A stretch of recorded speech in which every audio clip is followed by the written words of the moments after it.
Today, we're going to explore how function calling works in a detailed way.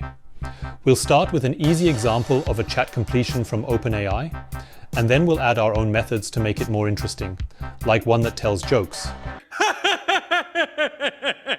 After that, we'll introduce a more complex function that gives weather updates for a specific place.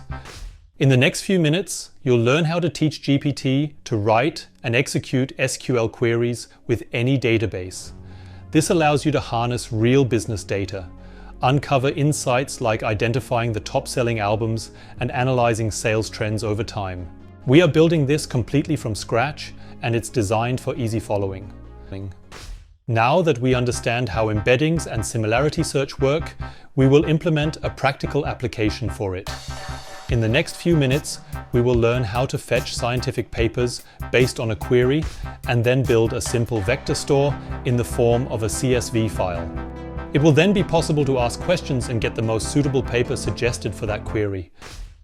In this part, we're blending our similarity search with GPT function calls and a Streamlit UI, crafting a web app that lets you search for papers and delivers optimal results by assessing their relevance to your query. Curious about how to build this? Visit aifordevs.com for more information.